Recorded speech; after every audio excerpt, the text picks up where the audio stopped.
Welcome to Daily Current Affair. Today is 23rd of February 2023. The question is Nitin Gadkari laid the foundation stone of the world's largest and unique Divyang park, that is Anubhuti Inclusive Park in that is B Nagpur. सो नागपुर महाराष्ट्र में क्या कर रहे हैं नितिन गडकरी जी, उन्होंने foundation stone रखा है जो कि वर्ल्ड का फर्स्ट है और यूनिक है दिव्यांग पार्क. ठीक है, दिव्यांग मतलब कि जो डिसेबिलिटीज़ के थ्रू जो चिल्ड्रन होते हैं, लोग होते हैं, उनके लिए ये पार्क है जिसका नाम है अनुभूति इंक्लूसिव पार्क. ठीक है, that is being set up in Nagpur. तो this park is build for किसके लिए? डिसेबल्ड चिल्ड्रन और जो कॉमन सिटीजन्स हैं उनके लिए ये पार्क जो है बनाया गया है. कहाँ पे? पारदी कैंपस जो नागपुर पे है वहाँ पे इसका फाउंडेशन स्टोन जो है वो रखा गया है. ठीक है, इसका मतलब, इसका पर्पज़ क्या है? इसका पर्पज़ है कि हमने एक तरह का मैसेज देना है. किस किस को? हमारी कंट्री को और पूरे के पूरे वर्ल्ड को हमने मैसेज देना है. ठीक है, किस चीज़ का? Inclusion in the country and the whole world. Inclusion मतलब कि जो दिव्यांग लोग हैं, कुछ और लोग हैं, ठीक है, उनका इंक्लूजन करना है कि वो भी हमारे जैसे ही लोग हैं. इस तरह का मैसेज देना है इंडिया में और पूरे के पूरे वर्ल्ड में ये मैसेज देना है. तो ये इट इज़ द वर्ल्ड्स, ये वर्ल्ड का पहला इंक्लूसिव डिसेबल्ड पार्क है. ठीक है, ये वर्ल्ड का पहला इंक्लूसिव डिसेबल्ड पार्क और वर्ल्ड का सबसे लार्जेस्ट यूनिक दिव्यांग पार्क है जिसका नाम है अनुभूति इंक्लूसिव पार्क. इसकी जो नोडल मिनिस्ट्री है जो इसको इम्प्लीमेंट कर रही है that is ministry of social justice and empowerment, that is government of India इसको इम्प्लीमेंट कर रही है. तो इस पार्क में क्या क्या फैसिलिटीज़ होंगी, किस किस के लिए? 21 टाइप्स ऑफ डिसेबिलिटीज़, जो टोटल जो डिसेबिलिटीज़ हैं, ठीक है, जो मेजर डिसेबिलिटीज़ होती है वो 21 टाइप की होती हैं. तो उसके जितने भी लोग हैं उनके लिए उन सब का जो है ध्यान रखा गया है. उनके लिए एक तरह की फैसिलिटी जो है इस पार्क में प्रोवाइड की गई है, including touch and smell gardens. ठीक है, हाइड्रोथेरेपी यूनिट्स भी यहाँ पे खोली जाएंगी, water therapy, independent rooms for mentally challenged children. तो इस तरह की सारी चीज़ें जो है यहाँ पे की जाएगी. जिस तरह से हमारे पास मेंटली चैलेंज्ड चिल्ड्रन है उनके लिए इंडिपेंडेंट रूम है, वाटर थेरेपी है, हाइड्रोथेरेपी यूनिट्स है, टच एंड स्मॉल गार्डन्स हैं. ठीक है, तो इस तरह के जो चीज़ें हैं ये बिल्ड की जाएंगी. किसके लिए? दिव्यांग लोगों के लिए और कॉमन सिटीजन के लिए ये सब कुछ जो है बनाया जा रहा है. कहाँ पे? नागपुर में. Instead of sympathy this park will show the empathy. ये लाइन काफ़ी इंपॉर्टेंट है. ठीक है, तभी इसका नाम क्या रखा है हमने? अनुभूति दिव्यांग पार्क जो है इसका नाम रखा है. That is being set up in Nagpur, Maharashtra. North India's first nuclear power plant to come up in that is a Haryana. तो यूनियन मिनिस्टर जो हमारे पास जितेंद्र सिंह है उन्होंने क्या बोला है? उन्होंने बोला है कि नॉर्थ इंडिया का पहला जो न्यूक्लियर पावर प्लांट है उसको हम सेटअप करेंगे गोरखपुर, हरियाणा में, जो कि 150 किलोमीटर दूर रहेगा हमारे दिल्ली से. तो गोरखपुर कहाँ पे है? यहाँ पे देखो, यहाँ पे दिल्ली है. ठीक है, यहाँ पे गोरखपुर है 150 किलोमीटर दूर, दैट इज़ इन हरियाणा. तो यहाँ पे हमने 10 न्यूक्लियर रिएक्टर का ये पावर प्लांट होगा. ठीक है, यहाँ पे गोरखपुर में. तो ये नॉर्थ ईस्ट है. नॉर्थ इंडिया में हमारे पास एक और भी है जैसे नरोरा है, ये यूपी में है. ठीक है, उसके ऊपर नॉर्थ ईस्ट थोड़ा सा ऊपर है ये, इसका नाम है, क्या नाम है इसका? गोरखपुर, हरियाणा में इसको हमने पावर प्लांट को बनाया है. ठीक है, कौन बना रहा है इसको? Department of atomic energy. ठीक है, एंड पब्लिक सेक्टर अंडरटेकिंग जो PSUs है वो आपस में मिलके जो है ये सारे के सारे अब न्यूक्लियर पावर प्लांट जो है वो बनाएंगे. ठीक है, तो हमारे पास जो वर्किंग है ऑपरेशनल साइट्स हैं न्यूक्लियर पावर प्लांट्स की वो है 7 हैं. ठीक है, जिस तरह के हमारे पास यूपी में है नरोरा. ठीक है, उसके बाद एक राजस्थान में है. ठीक है, रावत बाटा. उसके बाद कहाँ पे है? हमारे गुजरात में है काकरापुर. उसके बाद तारापुर महाराष्ट्र में, फिर कैगा कर्नाटका में. ठीक है, फिर हमारे पास कहाँ पे आते हैं? फिर हमारे पास यहाँ पे देखो तमिलनाडु में आते हैं कालकाप्पम और दूसरा कुंडनकुलम. ठीक है, ये हमारे पास क्या है? वर्किंग में है. ठीक है, जो ये हमारे पास कुछ और न्यूक्लियर पावर प्लांट्स हैं जो अभी वर्किंग पे नहीं है, जिनको हम बनाएंगे, जैसे भीमपुर है, माही बंसवाड़ा है, चुटका है एंड कोवाडा है. तो ये जिस तरह से हमारे पास यहाँ पे जैतापुर भी है. ठीक है, मुंबई में भी है, मैथीवर्दी में भी है. तो ये अभी बन रहे हैं. ठीक है, ऑपरेशनल अभी तक 7 है. 8वां हमारे पास ये बन रहा है कहाँ पे? गोरखपुर, हरियाणा में ये बन रहा है. ठीक है, nuclear power plants for earlier mostly जो हमारे पास न्यूक्लियर पावर प्लांट्स होते हैं ना वो नीचे साउथ में ही बनाए जाते थे, क्योंकि ये क्या से हैं? पाकिस्तान से भी दूर है, चाइना से भी दूर है. ठीक है, अटैक करने के लिए अगर किसी की तरह का अटैक एक्टिविटी या टेररिस्ट एक्टिविटी हो तो ये काफ़ी दूर बनाए गए थे. पर अब हम थोड़ा ऊपर भी अब जा रहे हैं. Eknath Shinde let Shivsena faction gets which symbol, that is C bow and arrow. ठीक है, इस तरह का हमारे पास देखो यहाँ पे धनुष है एंड बाण है, तो इसको बोलते हैं बो एंड एरो नाम का निशान जो है किसको मिला है, वो मिला है हमारे पास एकनाथ शिंदे की जो शिवसेना है उनको ये मिला है। और किसने दिया है, इलेक्शन कमीशन ऑफ इंडिया ने ये चिन्ह इनको दिया है। अभी कुछ टाइम पहले आपको पता है कि महाराष्ट्र सरकार, महाराष्ट्र में क्या हो रहा था, किसकी सरकार है, शिवसेना की सरकार है। ठीक है, सीएम कौन थे, सीएम उद्धव ठाकरे जी थे। ठीक है, उद्धव ठाकरे जी के अगेंस्ट जो है रिबेल किया इन्हीं की पार्टी के लोग, जिसका नाम है एकनाथ शिंदे। इन्होंने रिबेल किया, किसके साथ रिबेल किया, उद्धव ठाकरे के साथ। ठीक है, पहले सीएम उद्धव ठाकरे थे, इनको सीएम की कुर्सी से हटा के जो एकनाथ शिंदे हैं वो बन गए सीएम ऑफ कहाँ के, महाराष्ट्र के। अब इन दोनों के बीच में इस तरह की लड़ाई है। अब इसकी अपनी पार्टी है, ठीक है, मतलब कि पहले ये एक ही पार्टी के थे। ये बोलते हैं कि जो शिवसेना है वो मेरी है, एकनाथ शिंदे ये बोलते हैं। और जो जो उद्धव ठाकरे जी बोलते हैं शिवसेना जो मेरे वाली है वो रियल है। ठीक है, एकनाथ शिंदे बोलते हैं कि जो मेरे वाली शिवसेना है वो रियल है। अब इनके बीच में इस तरह की फाइट हो रही थी, तो बीच में इलेक्शन कमीशन ऑफ इंडिया आया। इलेक्शन कमीशन ऑफ इंडिया ने क्या किया है, जो जो उन्होंने बो एंड एरो का साइन है वो किसको दिया है, वो दिया है इस वाले को, दैट इज एकनाथ शिंदे की जो शिवसेना है उसको दिया। उसको बोला कि ये रियल शिवसेना है।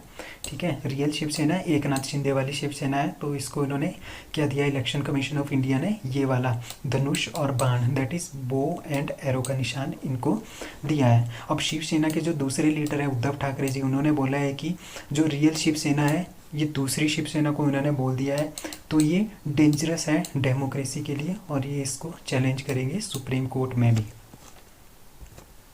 अब इलेक्शन कमीशन ऑफ इंडिया के बारे में जानते हैं। ठीक है, परमानेंट एंड इंडिपेंडेंट बॉडी है जो कि कॉन्स्टिट्यूशन ऑफ इंडिया में जो के द्वारा जो है वो बनी है। कब बनी है, 25 जनवरी 1950 को इसको बनाया गया है। अब इलेक्शन कमीशन ऑफ इंडिया कौन कौन से इलेक्शन करवाते हैं, जैसे लोकसभा के, राज्यसभा के जो एमपीज़ हैं, लोकसभा के एमपीज़ हैं उनके इलेक्शन, स्टेट असेंबलीज़ के जो एमएलए बनते हैं उनके इलेक्शन, स्टेट लेजिस्लेटिव काउंसिल के जो एमएलसी बनते हैं उनके इलेक्शन, प्रेसिडेंट के, वाइस प्रेसिडेंट के, ये सारे के सारे इलेक्शन कौन करवाता है, इलेक्शन कमीशन ऑफ इंडिया करवाता है। जो हमारे पास म्यूनिसिपैलिटी और फिर नगर पंचायत, नगर निगम और पंचायत के जो इलेक्शंस होते हैं, ठीक है, गांव लेवल के, वो कराता है हमारे पास स्टेट इलेक्शन कमीशन। ठीक है, बाकी जितने भी इलेक्शंस हैं वो करवाता है इलेक्शन कमीशन ऑफ इंडिया।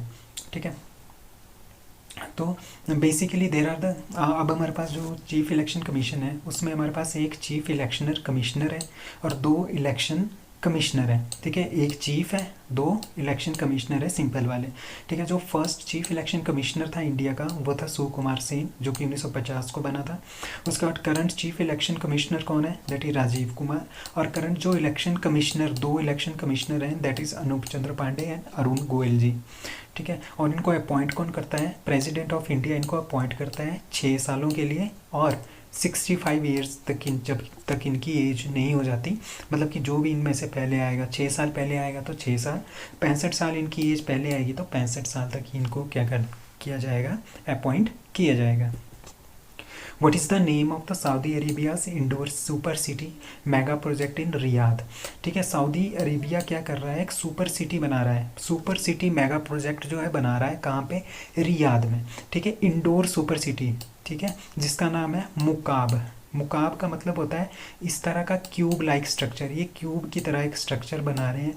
ठीक है, बहुत बड़ा स्ट्रक्चर बन रहा है ये, एडवांस्ड, मतलब कि वर्ल्ड की सबसे एडवांस्ड बिल्डिंग होगी। इसमें बहुत सारे क्या होंगे, बहुत सारी कंपनीज इसमें अपना ऑफिस वगैरह खोल सकते हैं। ठीक है, यहाँ पे रह सकते हैं, होटल की तरह हम इसको यूज़ भी कर सकते हैं। ठीक है, इसमें बहुत सारे कमरे भी होंगे, बहुत सारे इसमें ड्रोन्स भी फ्लाई करेंगे। ठीक है, अंदर से ही। ठीक है, बहुत सारी फैसिलिटीज़ होगी, world class facility and technology से भरपूर हमारे पास ये प्रोजेक्ट जो है ये बन रहा है, कहाँ पे, सऊदी अरेबिया के रियाद में। तो सऊदी अरेबिया के जो क्राउन प्रिंस हैं उन्होंने द मुकाब को अनवील किया। ठीक है, इसकी जो हाइट है वो 400 मीटर है, इसकी जो विड्थ है वो 400 मीटर है और इसकी जो लेंथ है वो भी कितनी है, 400 मीटर की लेंथ है। ठीक है, जो ये कहाँ पे बन रहा है, रियाद में ये बन रहा है। आपको जो पता होगा, आपने एम्पायर स्टेट बिल्डिंग देखी होगी। ठीक है, तो एम्पायर स्टेट बिल्डिंग से भी ये बहुत ज़्यादा बड़ा जो है ये बनने वाला है। ठीक है, तो इसमें क्या होगा, क्यों बना रहा है इसको, आपको पता है कि जो सऊदी अरेबिया है उनकी जो मेन इनकम सोर्स है वो क्या है, ऑयल। ठीक है, ऑयल ही बेचते हैं, इसी की वजह से इनकी इकोनॉमी भी इतनी ज़्यादा आगे रहती है। ठीक है, बहुत सारा ये पैसा जो है कमाते हैं। अब आपको पता होगा कि जो पूरा का पूरा वर्ल्ड है वो इलेक्ट्रिसिटी की तरफ जा रहा है, इलेक्ट्रिफिकेशन की तरफ जा रहा है, इलेक्ट्रिक व्हीकल्स की तरफ जा रहा है। ठीक है, इलेक्ट्रिक जितनी भी चीज़ें हैं वो ऑयल का यूज़ कम से कम करना चाहते हैं। ठीक है, तब क्या होगा, अब अभी अभी देखो, मतलब कि आगे आने वाले 20-25 सालों में हमारे पास सबसे ज़्यादा जो चीज़ें होंगी वो इलेक्ट्रिक चीज़ें होंगी। ठीक है, सोलर से जनरेट होने वाली, पानी से जनरेट होने वाली इलेक्ट्रिसिटी और एयर से जनरेट होने वाली इलेक्ट्रिसिटी। तो इस तरह से हम इसको प्रोजेक्ट को लगाएंगे। तो सऊदी अरेबिया का मेन सोर्स है ऑयल। ठीक है, ऑयल की क्या होगी, डिमांड कम हो जाएगी 20-25 सालों बाद, क्योंकि इलेक्ट्रिसिटी आ जाएगी, इलेक्ट्रिक व्हीकल्स आ जाएंगे, इलेक्ट्रिकल सामान आ जाएगा। ठीक है, तो इनकी इकॉनमी क्या हो सकती है, डाउन हो सकती है। तो वहाँ के क्राउन प्रिंस ने क्या सोचा कि 20-25 सालों के बाद लॉन्ग टर्म के लिए हम अपनी एक इस तरह की सिटी बनाते हैं जिसमें बहुत सारी टेक्नोलॉजी हो, सस्टेनेबिलिटी हो, मतलब कि इसमें ग्रीन, वहाँ पे हम पेड़ पौधे भी उगाएंगे, ये बहुत ज़्यादा मोबिलिटी हो, आसानी से लोग इसके अंदर आ जा सके, इसमें ड्रोन्स वगैरह यूज़ करेंगे। एंड साउदी इनोवेशन, मतलब कि इसके अंदर इनोवेटिव जो चीज़ें हैं वो लगाएंगे, टेक्नोलॉजी लगाएंगे, इसको बहुत ही एडवांस बनाएंगे ताकि ज़्यादा से ज़्यादा लोग यहाँ पे आ जाएँ, टूरिज्म के हवाले से भी। दूसरा, उससे भी इनकी इकॉनमी बढ़ेगी। दूसरा क्या हो जाएगा, पूरे वर्ल्ड की जो टॉप कंट्रीज़ हैं उनके ऑफिसेज अगर इसके अंदर खुलेंगे तो इनको बहुत बड़ा फ़ायदा होगा। तो इस तरह की ये, अगर ये प्रोजेक्ट इनका सक्सेसफुल रहा तो वो और भी सिटीज़ बनाएंगे।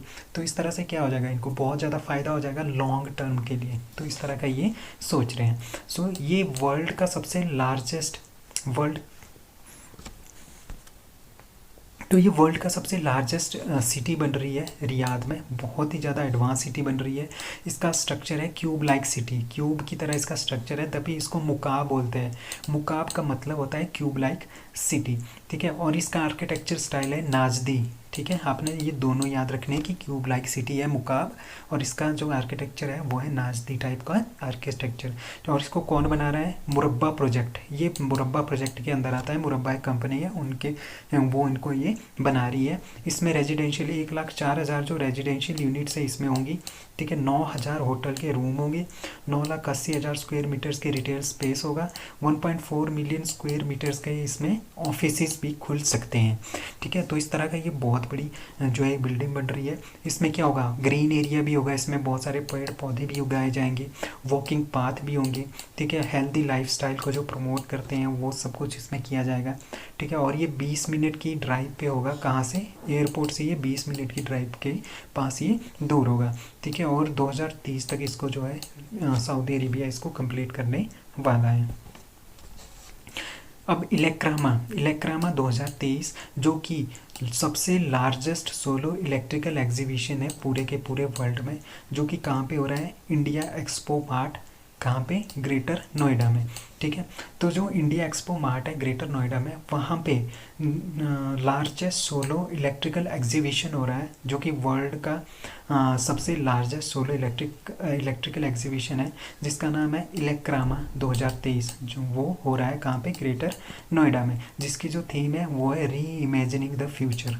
ठीक है, तो इसमें क्या कर रही है, इसमें जितने भी हमारे पास PSUs हैं, पब्लिक सेक्टर के जितने भी कंपनीज़ हैं, पब्लिक सेक्टर अंडरटेकिंग जितनी भी कंपनीज़ हैं जो कि रिलेटेड है पावर सेक्टर से, like REC, PFC, NTPC, NHPC, PGCIL, SJVN, THDC India limited, तो ये सारी की सारी इसमें पार्टिसिपेट करेंगी।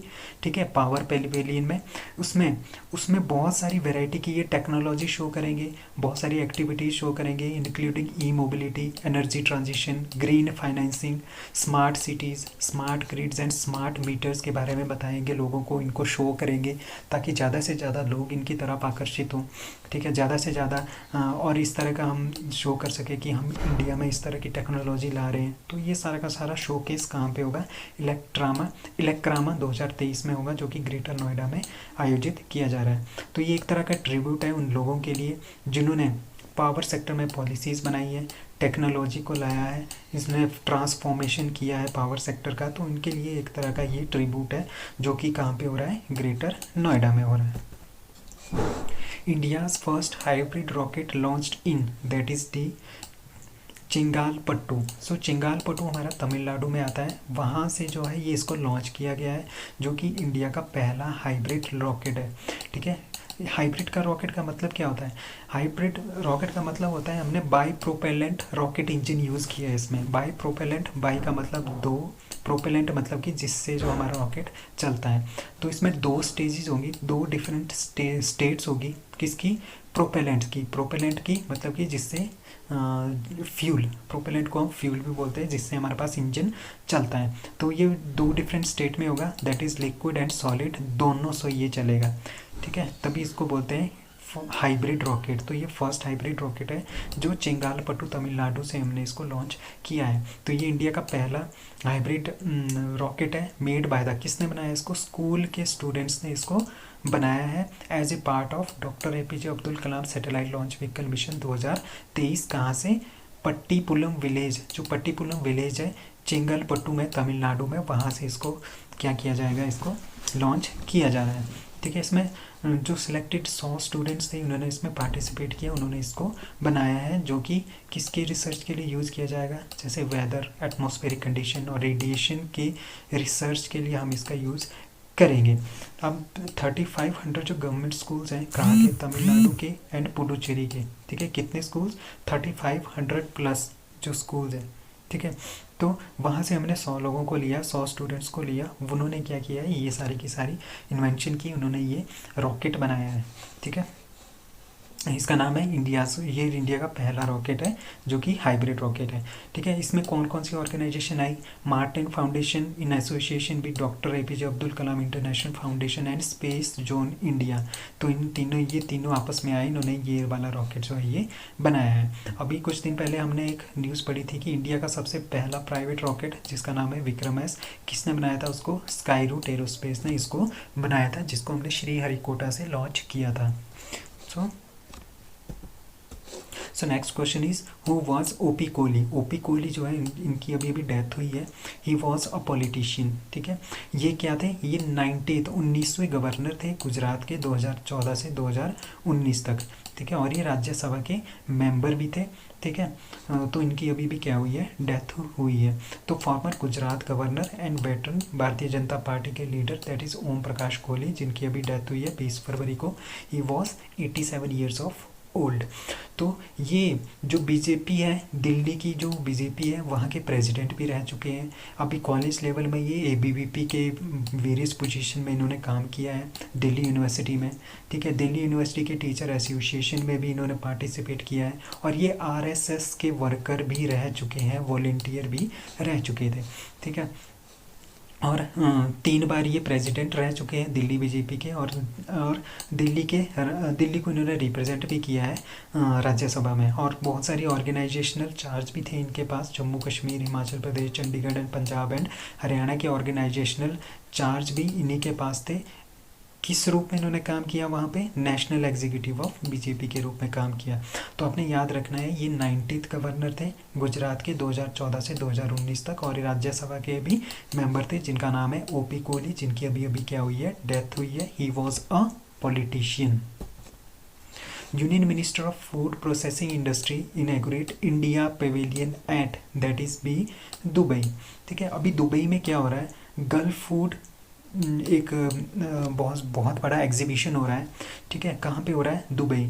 ठीक है, इस एग्जीबिशन का नाम है गल्फ फूड। ठीक है, ये एग्जीबिशन कहाँ पे हो रहा है? हमारे पास दुबई में हो रहा है। ये वर्ल्ड का सबसे बड़ा फूड का एग्जीबिशन है, मतलब कि पूरे वर्ल्ड का जो खाना है, खाने के बारे में यहाँ पे इसका एग्जीबिशन हो रहा है, ताकि ज़्यादा से ज़्यादा लोग आएँ उस खाने को खाने के लिए, उन खाने को खरीदने के लिए, उन खाने के बारे में जानने के लिए, ताकि वो ज़्यादा से ज़्यादा पॉपुलर हो। तो वहाँ पे ठीक है, ये गल्फ फूड है, गल्फ फूड बहुत बड़ा एग्जीबिशन है। उसके अंदर इंडिया का एक पेविलियन है। ठीक है, जिसमें इंडियन फूड वगैरह होंगे। तो इसको क्या किया है? इसको इनॉग्रेट किया है हमारे जो पाशुपति कुमार परस हैं, union minister of food processing and industries, उन्होंने इसको इनॉग्रेट किया है। वहाँ पे संजय सुधीर जो कि एम्बेसडर है इंडिया के यूएई के लिए, उन्होंने इसको इनॉग्रेट किया है।